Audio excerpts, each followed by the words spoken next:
안녕하세요. 사사이 사람 사는 이야기 오늘의 사연입니다. 안녕하세요. 저는 지금 73살 된 장영훈입니다. 아내와 벌써 결혼한 지 40여 년이 흘렀네요. 결혼 생활하는 동안 남들 사는 것처럼 크고 작은 일들이 있었습니다. 넉넉한 집안에서 장남으로 태어난 저는 어찌 보면 굴곡 없는 평범한 인생을 살아왔어요. 예전 그 일이 있기 전까지만 해도요. 오래전 우리 집에 아주 큰 사건 하나가 있었는데 그게 우리 가족의 삶을 송두리째 바꾸어 놓았어요.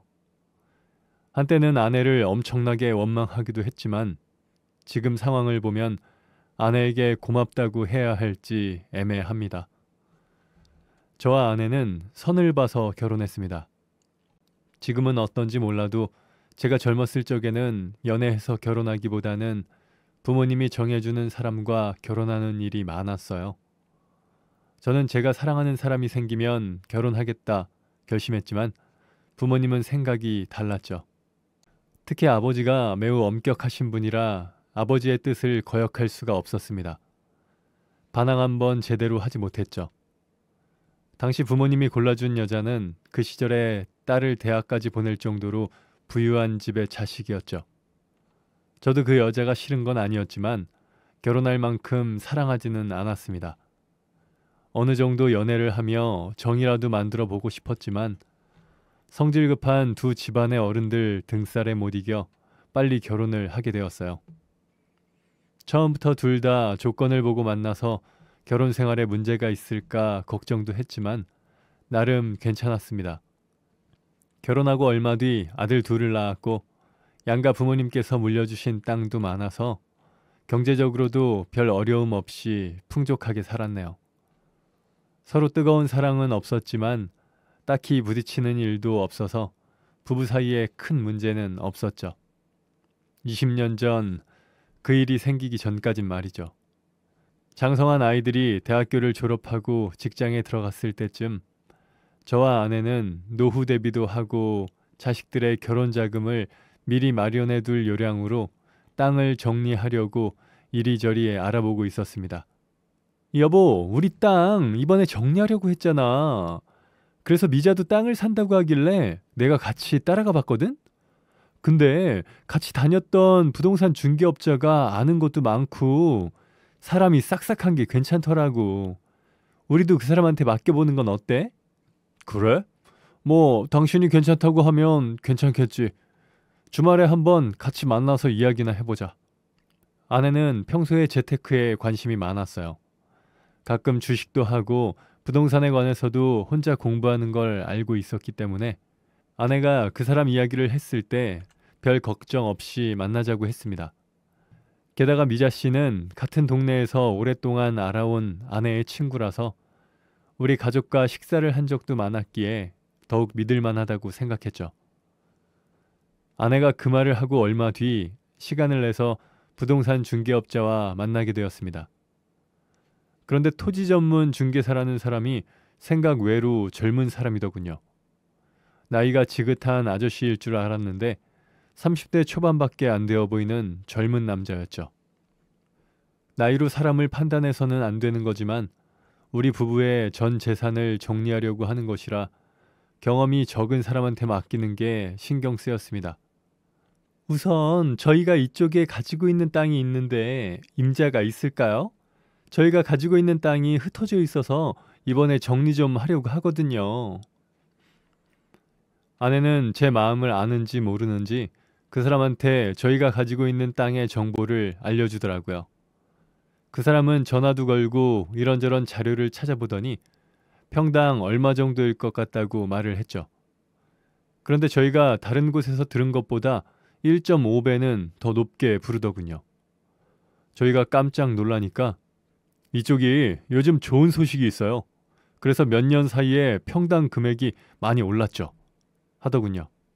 아니, 그럼 다른 데서는 왜 그걸 말을 안 해줬을까요? 이쪽에 그런 사람들 많아요. 빨리 처리하고 수수료나 받으려고 하는 거죠. 아니면 원래 주인한테 가격 제대로 말 안 하고 본인이 돈 끌어 모아서 사는 사람도 있어요. 믿을 만한 사람을 잘 찾으셔야 해요. 저와 아내는 그 사람의 이야기를 듣고 기분이 좋아졌습니다. 잠시지만 의심했던 게 미안해지더군요. 이후로도 몇 번을 그 중개사와 만나 우리 부부가 가지고 있는 다른 장소의 땅에 대해서도 이야기를 해보았습니다. 그런데 이 중개사는 다른 부동산보다 최소 20% 이상 높은 가격을 쳐줄 수 있다고 말하더라고요. 말은 이렇게 했지만 막상 거래할 때는 제시한 금액만큼 못 받을 수도 있기 때문에 우선은 그 말을 믿고 개발 호재가 없는 곳을 몇 군데 매물로 내놓았습니다. 그런데 몇 년 전에도 팔고 싶었지만 한참 동안 사려는 사람이 없어서 못 팔았던 땅이 거의 몇 달 만에 팔리더라고요. 그것도 그 중개사가 말했던 1.5배의 값으로 말입니다. 제가 어떻게 이렇게 빨리 임자를 찾았느냐 했더니 토지 쪽에서 제가 제법 유명하거든요. 제가 성사시켜드려서 잘 안 되신 분이 없어요. 그러다 보니 소문이 나서 돈 많은 사모님들과 사장님들이 연락을 많이 주세요. 그래서 다른 부동산들보다 거래도 빨리빨리 이루어지는 것이고요. 하며 웃더군요. 본인의 입으로 본인 자랑을 하는 게 조금 경망스러워 보이기는 했지만 젊은 사람이 대단하다는 생각도 들어 칭찬을 했죠. 그랬더니 본인은 공무원들도 많이 알고 있어서 어느 부지가 개발이 되는지 정보가 빠르다며 다른 지역에 땅을 살 생각이 있으면 추천해 준다고 하더라고요. 저와 아내는 이제 그 사람의 말을 완전히 믿을 수 있을 것 같았습니다. 그래서 그 뒤로 그 젊은 중개사와 함께 땅을 본다며 이곳저곳을 둘러보았죠. 모든 부동산 거래가 그렇지만 땅을 사는 것에는 더 많은 시간과 노력이 필요하더라고요. 저는 회사 일 때문에 매번 시간을 내기가 어려워서 아내가 대신 부동산 중개인과 땅을 보러 전국 각지를 다 돌아다닌 것 같습니다. 그런데 가끔 아내가 땅을 보러 간다고 하면서 먹거리나 반찬 같은 것을 챙겨가더라고요. 제가 왜 그런 걸 챙겨가냐고 물어보면 그 젊은 중개인이 혼자 사는데 밥도 잘 안 챙겨 먹는 것 같아서 가져간다고 했죠. 아들 둔 엄마 마음에 신경이 쓰인다나 뭐라나. 그러면서 자꾸 땅을 보러 간다고 하면서 화장도 진하게 하고 높은 구두에 예쁜 치마까지 입고 나가곤 했습니다. 그 모습을 보는 제 기분이 좋을 리는 없었지만 문제를 삼기엔 이렇다 할 증거도 없고 무엇보다 아내가 거의 아들뻘 되는 남자랑 딴짓거리 할 만한 사람이 아니라고 생각하면서 넘겼죠. 그렇게 한참을 땅을 보고 다니던 아내가 드디어 좋은 소식을 알려왔습니다. 여보, 드디어 괜찮은 곳을 발견했어. 그래? 매일같이 돌아다니면서 발품판 보람이 있네. 어떤 곳인데? 지방인데 곧 그쪽에 공항이 들어선다더라고. 그런데 딱 마침 꽤 넓은 부지가 부동산 매물로 저렴하게 나왔어. 공항이 들어서는데 저렴하게 매물이 나왔다고? 아니 무슨 문제 있는 땅은 아니고? 잘 확인해 봤어? 아, 공항이 들어선다는 건 아무도 모르지. 언론에도 공개 안 된 거래. 부동산 중개인 그 사람이 그쪽에서 일하는 공무원한테 들었다고 하더라고. 그러면서 나한테 그 부지 너무 괜찮다고 꼭 사라고 추천해줬어. 그런데 빨리 정해서 알려달라더라고. 우리가 계약 안 하면 자기 단골 사장님한테 알려줘야 한다고. 아내는 빨리 정해야 한다며 제 의견을 물어보더라고요. 급하게 구는 것이 내키진 않았지만 지금까지 발품 팔아가며 고생을 했으니 그 성의를 무시할 수 있는 것은 아니었습니다. 저는 아내에게 그 땅이 얼마인지 물어보았고 아내는 평당 20만 원이라며 매물로 나온 3,000평을 모두 사고 싶다고 했죠. 그 정도 돈이 없는 것은 아니었지만 그곳에 다 넣어버리면 유동자금이 막혀버리는 것이 불안했던 저는 아이들 결혼할 때 쓸 돈은 남겨둬야 하지 않겠냐고 물어보았지만 아내는 괜찮다며 그 중개인이 몇 달 내로 바로 오를 거라고 했다더군요. 그러면서 잠깐만 치고 빠지는 거라며 아무 문제 없다고 했죠. 번갯불에 콩 볶아 먹는 식으로 일이 진행되는 것이 마음에 들지는 않았지만 항상 아내가 돈 관리도 다 했고 지금까지 우리 집안의 재테크를 맡아서 해왔기 때문에 이번에도 아내의 의견을 따르기로 했습니다. 그래, 그럼 그렇게 하자. 진짜? 고마워 여보. 잘 될 거야. 제 대답을 들은 아내는 뛸 듯이 기뻐하며 바로 그 중개인에게 전화를 걸었습니다. 계약을 하겠다 하고 그 자리에서 바로 계약금까지 넣어주더라고요. 그리고는 이제 앉아서 돈 벌 일만 남았다고 한참을 좋아했습니다. 그렇게 저희는 그 땅을 매입하게 되었고 저는 퇴근하고 와서 항상 뉴스를 보면서 공항 개발 계획이 언제 언론에 나오나 지켜보고 있었습니다. 그런데 2달이 지나고 반년이 지나도 공항 이야기는 없더라고요. 제가 진짜 개발되는 거 맞냐고 여러 번 물어보았는데 아내는 확신에 찬 얼굴을 하고는 맞다고만 했습니다. 좀 더 기다려보라고 말이에요. 하지만 아내가 갖고 있던 희망의 진실이 1년 만에 밝혀졌습니다. 여보, 큰일 났어. 그 부동산 중개인이 갑자기 연락이 안 돼. 몇 주 전까지만 해도 만나서 밥도 먹고 땅 이야기도 했는데 아내는 며칠 전 부동산 중개인에게 공항이 들어선다는 발표가 언제 나느냐고 물어보려고 전화를 했다고 했습니다. 그런데 늘 통화를 했던 그 번호가 없는 번호라는 안내 음성만 들려왔다더군요. 그러면서 창백해진 얼굴로 말했습니다. 왠지 사기당한 것 같아. 사기라니 무슨 소리야? 확실하다면서. 아내는 혹시나 하는 마음에 우리가 매입한 토지 인근 마을에 알아봤더니 저희가 평당 20만 원을 주고 산 땅은 평당 2천 원이라고 했다더군요. 혹시나 해서 미자한테 물어봤는데 미자도 개발이 된다고 해서 산 땅이 그 값이 아니었다고 하더라고. 지금 미자네도 난리가 났대. 저는 아내한테 그 이야기를 듣고 당장 미자 씨한테 전화를 걸었어요. 자초지종을 들어보니 미자 씨도 사기를 당한 것 같아서 경찰에 신고하려고 증거를 모으고 있다더라고요. 그러면서 혼자 하는 것보다 여러 명이 하는 게 좋을 것 같으니 같이 사기죄로 고소를 하자고 했습니다.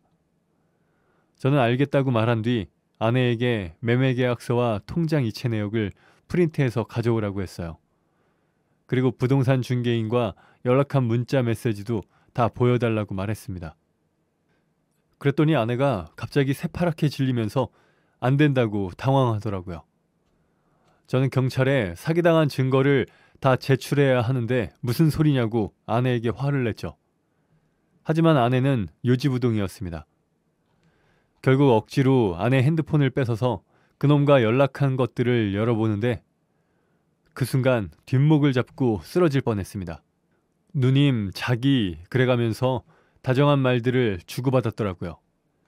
하트는 물론이고 보고 싶다, 언제 만나냐 등등 제가 보기에는 사랑하는 사람들끼리 주고받을 법한 말들이었습니다.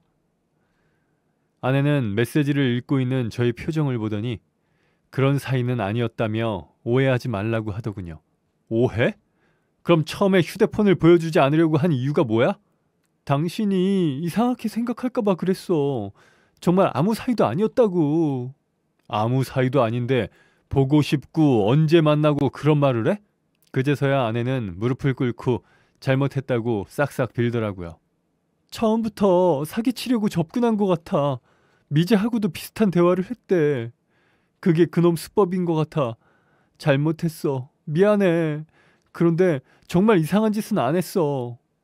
저는 당장이라도 아내를 집에서 내쫓고 싶었지만 사기든 바람이든 그놈을 찾는 것이 우선일 것 같아서 모든 증거들을 가지고 경찰에 신고했습니다.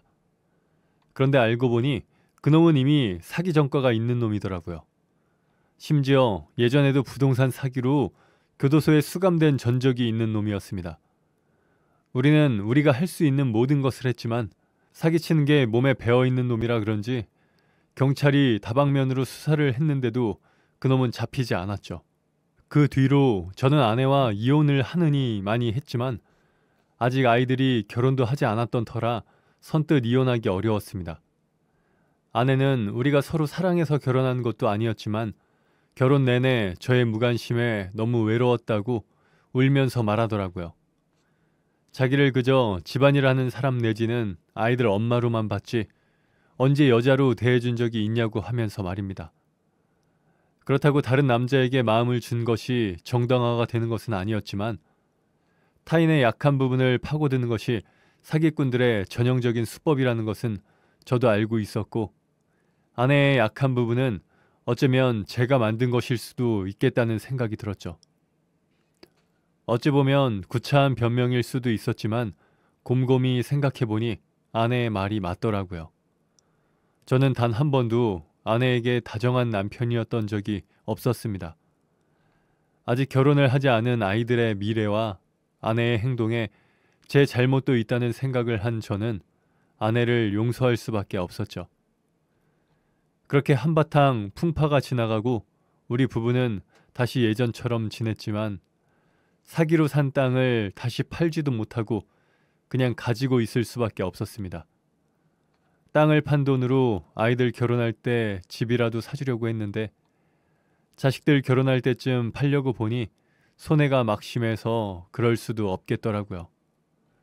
그래서 저는 자식들이 결혼할 때 아이들에게 그 땅을 1000평씩 나누어 주었습니다. 언젠가 오를 거라고 절대 팔지 말라고 하면서 말입니다. 그런데 그 땅은 10년이 지나도 20년이 지나도 오를 기미가 보이지 않았습니다. 우리 가족 모두에게 애물단지가 되어 있었죠. 그 땅에 묶인 6억 원을 생각하면 화가 났지만 그렇다고 6억에 산 땅을 600에 팔 수도 없었습니다.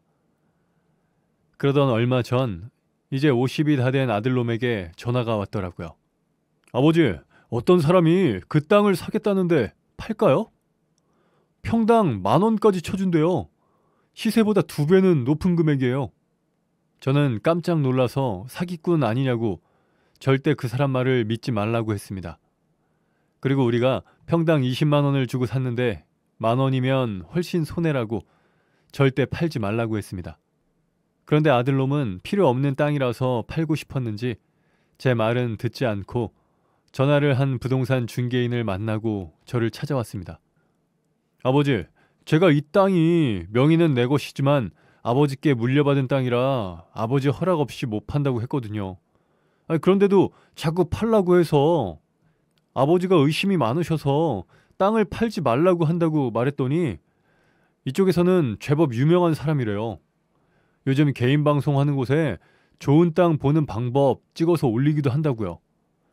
저도 들어가서 보니까 제법 믿을 만한 사람인 것 같은데 그냥 팔면 안 될까요? 그러면서 저에게 그 사람의 개인 방송을 보여주는데 저는 방송에 나와 이야기를 하고 있는 인물을 보고 들고 있던 휴대폰을 떨어뜨릴 뻔했습니다. 화면에서 유창하게 이런저런 설명을 하는 그 남자는 20년 전 저와 아내에게 사기를 쳤던 그 나쁜 놈이더군요. 많은 세월이 흘러 그 사람도 늙었지만 분명 그때 그 사기꾼이었습니다. 여보 빨리 이리 와봐. 왜 그래요? 뭔 일이라도 났어요? 상황을 전혀 모른 채 태연하게 다가오는 아내에게 휴대폰을 건넸죠. 아니 그게 아니고 이거 봐봐. 이 사람 그때 그 사기꾼 놈 맞지? 이름은 아닌 것 같은데 얼굴은 그놈 맞는 것 같아. 어머머머 그 사람 얼굴 맞아. 확실해. 근데 이거 뭐야? 그 사람 찾은 거야?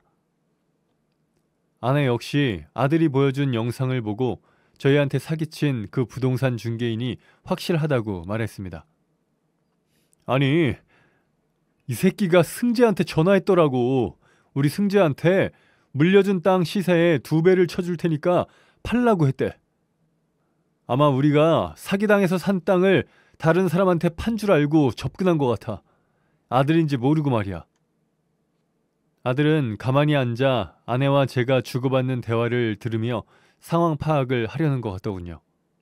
이 영상 안에 있는 사람 말이야. 너한테 땅 팔라고 연락한 부동산 중개인 맞냐? 네, 맞아요. 제가 그 사람을 한번 만나서 이야기 들었어요. 그 얼굴이랑 저 영상에 있는 사람이랑 같은 사람 맞아요. 이놈이 그놈이야. 20년 전에 네 엄마한테 땅으로 사기친 놈. 네? 아버지, 이게 다 무슨 소리예요?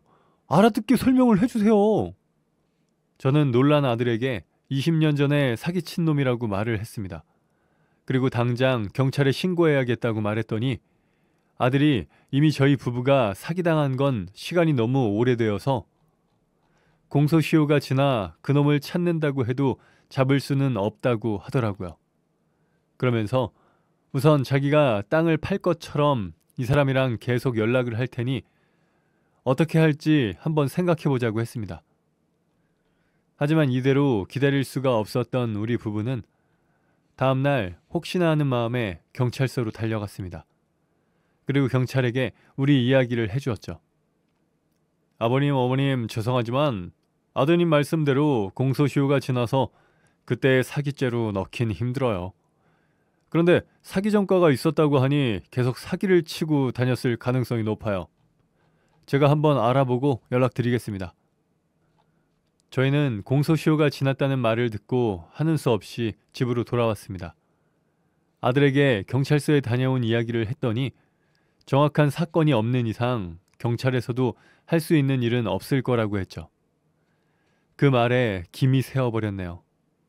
손만 뻗으면 내 돈을 떼어먹은 놈을 잡을 수가 있는데 할 수 있는 게 아무것도 없더군요.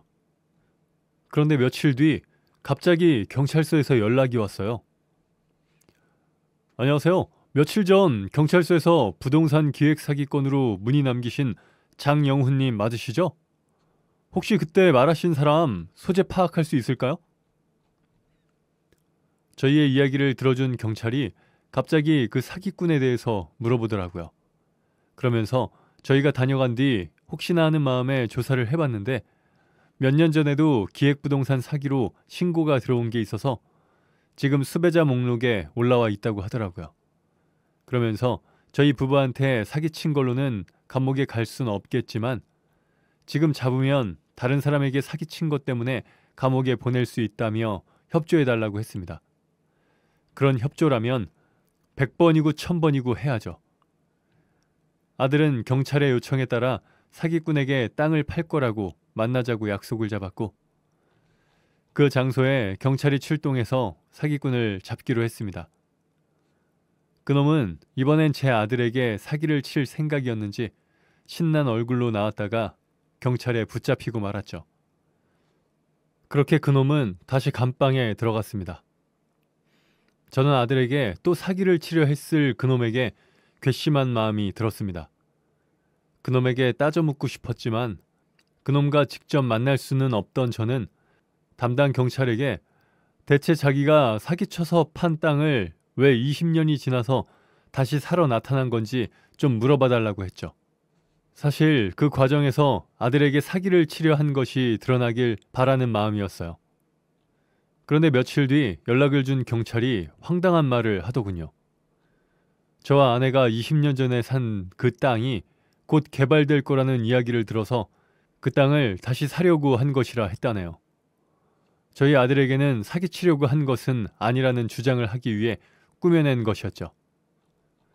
그 일이 있은 이후 땅값은 한 푼도 오르지 않았어도 내 손으로 나한테 사기친 놈을 잡아 넣었다는 것에 위안을 삼고 있던 어느 날 신문을 보다가 제가 가지고 있는 땅 주변 소식이 나오면서 개발이 될 예정이라는 기사를 읽게 되었습니다. 전 그 순간 제 눈을 의심했죠.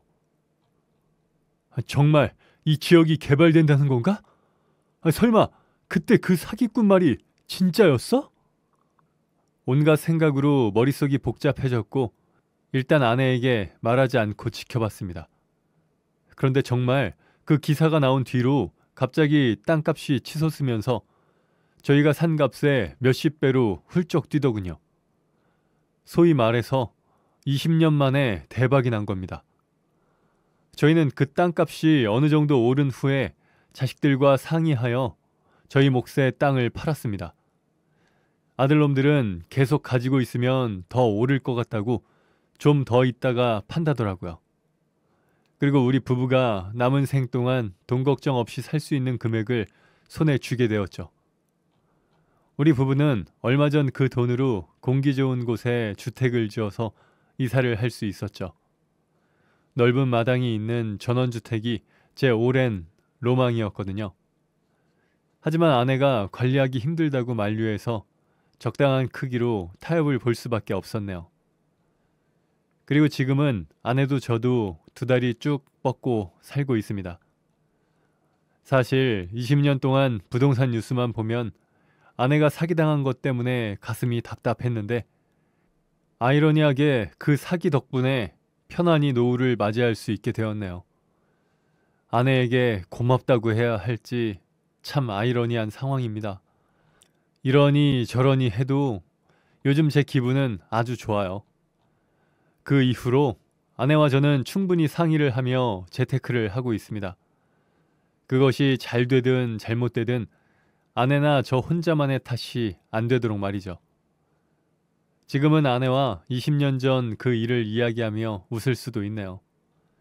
새삼 아내와 다정하게 편안히 늙어갈 수 있어서 정말 다행이라는 생각이 드네요. 오늘은 아내가 좋아하는 귤피차를 만들어줘야겠습니다. 지금까지 제 이야기 들어주셔서 감사합니다. 네, 오늘 사연은 여기까지입니다. 사람 사는 이야기 채널 구독과 좋아요, 알람 설정 부탁드립니다. 감사합니다.